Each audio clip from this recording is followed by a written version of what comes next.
안녕하세요. 아들 사랑이 끔찍한 시부모님 때문에 남편과 갈라선 30대 여성입니다. 이제 다시 아들 옆구리에 딱 끼고 살 일만 남았으니 저희 시부모님 얼마나 행복하실까요? 저보다 8살 많은 남편은 중견기업을 다니는 회사원입니다.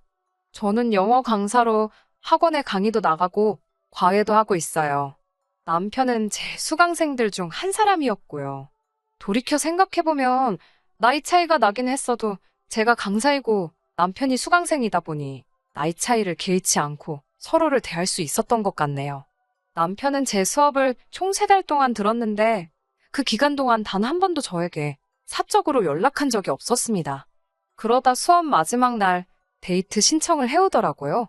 당황스럽기도 했지만 왠지 저도 한번 알아가 보고 싶은 생각이 들었달까요. 그렇게 저희는 연애를 시작했습니다. 사귀는 동안 투닥투닥 서로 다투는 일이 있긴 했어도 다른 연인들과 마찬가지로 비교적 평범하지만 알콩달콩한 연애를 이어나갔어요. 하지만 사귀기 시작했을 당시 남편의 나이는 이미 37살이었고 나이 때문인지 항상 빨리 결혼하고 싶다는 말을 입에 달고 살았지요. 아버님 어머님께서 주시는 스트레스도 무시할 수 없다며 하소연을 해댔고요.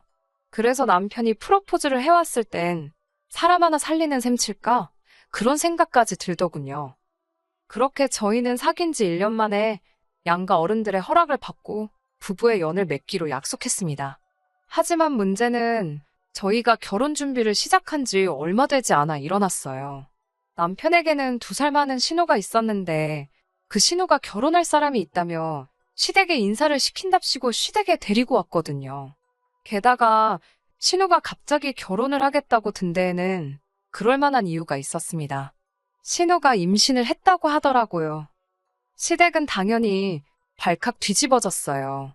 이미 애까지 가졌다니까 결혼을 못하게 할 수도 없고 그러면 배부르기 전에 식을 올리긴 해야겠는데 이미 아들이 그러니까 저희 남편이지요. 결혼한다며 상견례 날짜까지 잡아놓은 상태였으니까요. 그리고 솔직히 1년에 2번 혼사 치르는 일이 흔하지 않잖아요. 주변에서 좋은 소리도 못 듣고 하지만 남편은 좋은 게 좋은 거 아니겠냐는 식으로 남의 집 불구경하듯이 느긋하기 짝이 없었습니다. 어이가 없었지요. 결혼하자고 할 때만 하더라도 빨리빨리를 외치던 인간이었는데 지 누나 일이라서 그랬는지 반면에 신우는 울고 짜고 난리가 났었어요. 자기가 첫째인데 첫째부터 식을 올리는 게 맞는 거 아니냐. 그럼 지금 나더러 애부터 낳고 살다가 식을 올리라는 거냐. 요새 그런 집이 어딨냐. 자기 시댁에서 자길 얼마나 우습게 보겠냐. 결국 저희가 결혼하려던 시기에 신우가 먼저 결혼식을 치르고 저희가 3달쯤 뒤에 식을 올리는 걸로 이야기가 되었네요. 사정이 이렇다 보니 시부모님께선 저희에게 가족 및 가까운 친인척 10명 정도만 모아놓고 식을 올렸으면 좋겠다 하셨습니다. 황당했지요. 일단 저희 부모님께선 각각 형제자매가 많으시거든요. 친척들과 사이도 좋으셔서 누구 하나 부르지 않아도 되는 사람이 없었어요. 게다가 저희 아버지께선 한 직장을 30년 넘게 다니신 상황이었기에 시쳇말로 뿌린 돈이 상당하셨거든요. 어머님 아버님 입맛에만 맞춰드릴 수가 없었습니다. 결국 결혼식 건으로 양쪽 어른들 사이에서 싫은 소리가 오고 가고 말았어요. 급기야는 이럴 거면 결혼시키지 말자는 이야기까지 오갔고요. 그래도 이때는 남편이 나서긴 하대요. 누나 때문에 왜 자기가 피해를 입어야 하냐고요. 이로 인해 어머님께선 아들 자식 키워봤자 다 소용없다며 사매고 들어놓으시는 일종의 시위까지 하셨습니다. 하지만 자식 이기는 부모 없다잖아요. 결국 남들하는 정도는 갖추고 결혼식을 올렸습니다. 하지만 후에 알게 된 사실에 비하자면 결혼식은 아무것도 아니었어요. 상견례 때 시부모님께서 하신 말씀이 당신들이 지금 살고 있는 아파트 말고도 세를 주고 있는 아파트가 한 채 더 있는데 그걸 저희가 살 수 있게 해주신다고 하셨거든요. 명의를 저희 쪽으로 넘겨주시겠다는 건 아니었지만 그래도 주변에 비해서는 저렴한 가격에 전세계약처럼 맺고 들어와 살게 해주신다는 말씀이었어요. 워낙에 전세가 귀하기도 하고 비싸기도 했던 시기라 그 정도 조건만으로도 너무나 감사했습니다. 친정에서도 전세금의 절반은 마련해 주시겠다 하셨고 외에 필요한 혼수도 책임져 주신다고 했지요. 하지만 어찌된 일인지 결혼식까지 고작 한 달이 남았던 시기에도 어머님이나 아버님 두 분 중 그 어느 누구도 집에 대해선 한마디도 하지 않으셨습니다. 결국 기다리다 못한 제가 먼저 여쭤봤어요.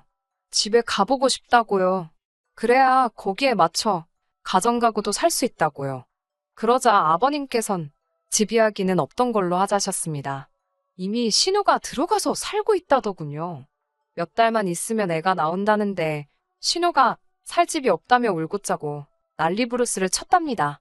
한마디로 당신들 피를 말리더라며 어쩌겠냐고 급한 불부터 먼저 꺼야 되지 않겠냐며 저더러 이해하지? 그러시더군요. 무슨 말씀인지 이해는 되었지만 너무 속상하고 서운했습니다. 이렇게 또 저희 부부가 뒷전으로 밀렸다고 생각하니 억울하기도 했고요. 물론 어머님 아버님 재산인 만큼 두 분이 원하는 사람한테 주시는 거고 원하는 방식으로 처분하셔도 됩니다. 애초부터 저희에게 아예 주시겠다는 것도 아니었으니. 하지만 졸지에 저와 남편은 모든 계획을 수정해야만 했지요. 믿고 있던 집이 사라졌으니 결국 저와 남편은 반반 결혼을 하게 되었어요. 시부모님께선 현금은 없고 대신 집으로 일단 지원을 해주시겠다는 거였거든요.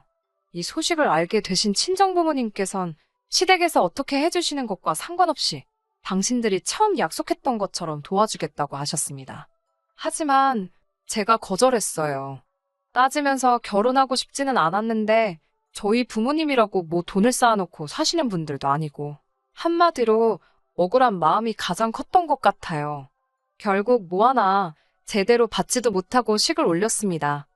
주신 게 없었으니 바라시는 것도 없으실 거라 생각했습니다. 아니, 있다고 하더라도 솔직히 어떻게 달라고 하시겠나 생각했지요. 하지만 그건 순전히 제 착각이었습니다. 지난 추석에 있던 일이에요. 그때만 하더라도 화가 나고 속상한 마음은 있었지만 갈라서야겠다는 생각은 안 해서 친정에도 이야기를 안 했었는데 결혼하고 맞이하는 첫 명절이었습니다. 지금은 아무 소용없고 부질없다는 걸 잘 알지만 그때만 해도 며느리 잘 봤다는 소리를 듣고 싶었거든요. 그런 생각 때문인지 걱정도 많이 되고 긴장도 심하게 했지요. 결국 시댁에 가기로 한 당일날 아침부터 몸이 좋질 않았습니다. 식은땀도 나고 배탈이 난 것 같기도 하고 그런 저를 보고 남편이 진통제라도 얼른 먹으라고 하더라고요. 하지만 진통제에 배탈약까지 도움이 될 만한 건 입에 다 털어넣었는데도 상태가 좋아질 기미가 안 보였습니다. 그래도 어쩌겠어요. 시댁에 도착한 아침 8시부터 오후 3시가 될 때까지 식은땀을 흘려가며 밥도 제대로 못 먹고 젖만 부쳤습니다. 신우가 시댁 근처에서 살고 있었지만 시댁에 도착했을 때 신우는 와 있지도 않았고 재료 손질도 하나도 안 되어 있었기에 시간이 더 걸렸어요. 전 부치기가 끝나고선 바로 탕국 끓이고 나물하느라 정신이 없었지요. 저도 결혼 전에는 한 번도 해본 적 없던 일들이라 손이 빠르지 못하기도 했고 무엇보다 몸이 안 좋으니까 나중엔 정말 정신이 하나도 없더라고요. 물론 중간중간 도저히 못 버티겠다 싶을 때는 작은 방에 들어가 한 10분 정도씩 쉬고 나오기는 했어요. 그게 한 대여섯 번 될 겁니다. 제가 워낙 상태가 안 좋아 보였는지 어머님도 못마땅하신 기색이긴 했지만 대놓고 뭐라고 하시진 않으셨어요. 남편이야 뭐 전형적인 한국 남자라고 해야 하나 자기 집이다 이건지 손끝도 까딱 안 하더라고요. 그렇게 첫 명절이라고 시외가까지 인사를 드리다 보니 명절 연휴가 끝나갈 무렵에서야 친정에 갈 수 있었습니다.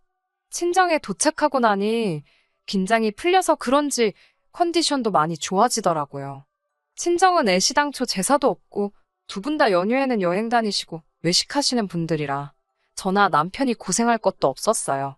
그래서 꼬박 하루를 편하게 쉬다 왔지요. 뿐만 아니라 올라올 땐 친정어머니가 집에서 챙겨 먹으라며 한우부터 전복까지 선물로 들어온 것들 중 상품만 이것저것 챙겨주셨고요. 그런데 집에 도착하니 남편이 계속해서 저한테 심술을 부리더라고요. 짜증도 내고 처음엔 자기도 피곤해서 저러는가 보다 했는데 강도가 점점 세지길래 이유가 뭐냐고 따졌습니다. 그러자 저한테 너무 실망을 했다는 거예요. 뭔 소리냐 하니 시댁에서는 허리도 못 피겠다며 아프다고 난리를 쳐서 어머님께서 제 눈치를 엄청 보셨답니다.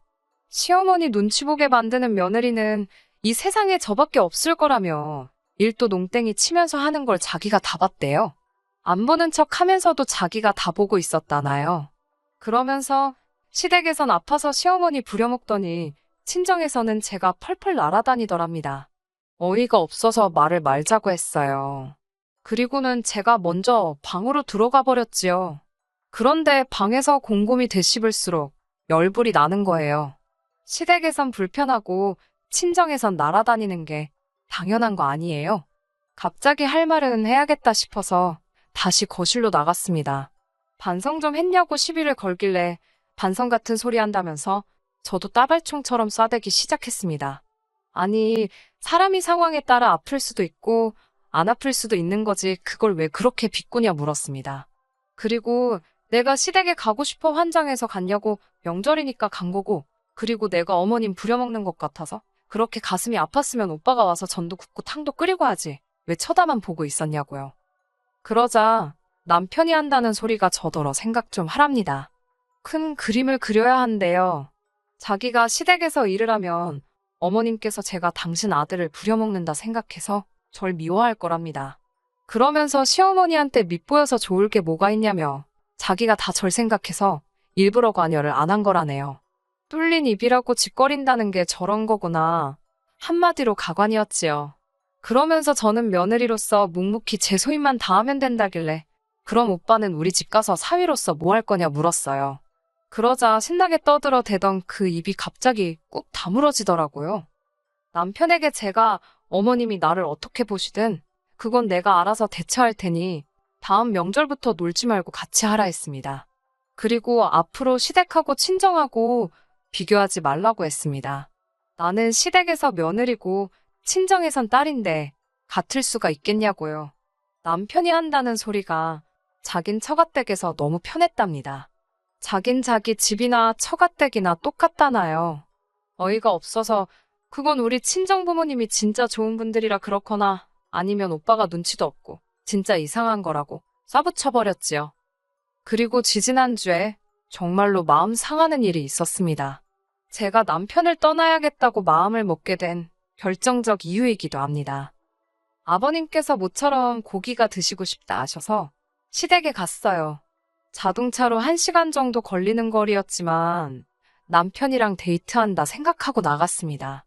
식당에 도착하니 메뉴판 볼 것도 없다며 가게에서 제일 비싼 소갈비를 시키셨는데 여기까지도 뭐 솔직히 크게 개의치 않았습니다. 저희도 같이 맛있게 먹으면 되는 거니까요.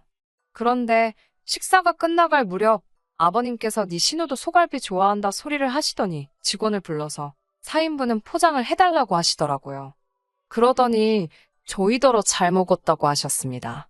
속이 뻔히 들여다 보이더군요. 저도 당하고만 있을 소냐 싶어서 아버님 카드 주세요. 그랬습니다. 어머님 아버님 드신 거랑 저희 먹은 건 제가 살게요. 신우 준다고 포장하신 건 아버님이 사세요.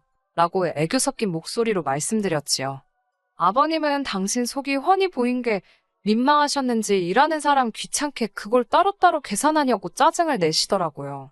남편도 저한테 그만하고 빨리 가서 계산하라고 무안을 줬고요.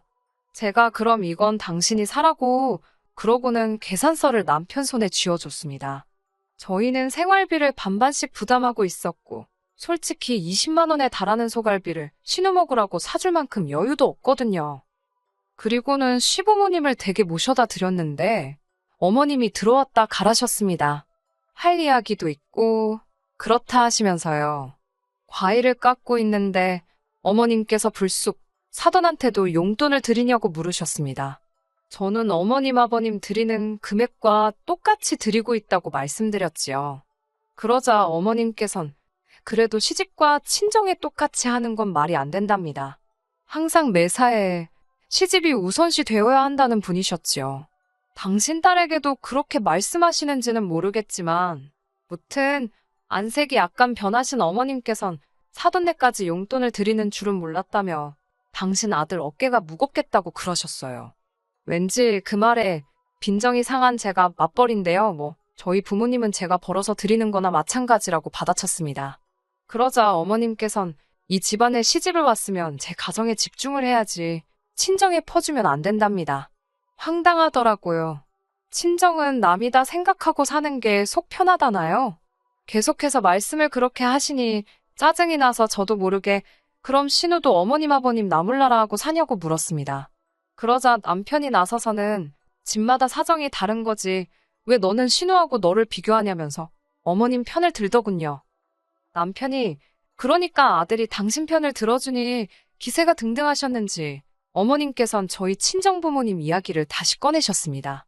저희 친정아버지께선 젊은 시절에 큰 사고를 당하셨던 탓에 지금도 정기적으로 병원에 다니고 계시거든요. 약간의 장애도 있으십니다. 하지만 현재도 직장 생활을 하고 계실 만큼 생활에는 무리가 없으시지요. 정말이지 제가 크게 걱정할 일은 없어요. 하지만 어머님은 걸핏하면 당신 아들이 저희 부모님을 모시게 되는 건 아닌지 아주 전전긍긍을 하셨습니다. 그날도 뜬금없이 하시는 말씀이 사돈은 아들도 하나 없이 고생이랍니다. 밑도 끝도 없이 갑자기 아들이 있었으면 얼마나 든든하셨겠냐며 이래서 아들 하는 거랍니다. 그래놓곤 당신들은 아들 덕볼 생각이 없대요. 나이 들어서 몸 불편하고 아프면 빨리 죽는 게 낫지 자식한테 신세질 필요가 없다나요?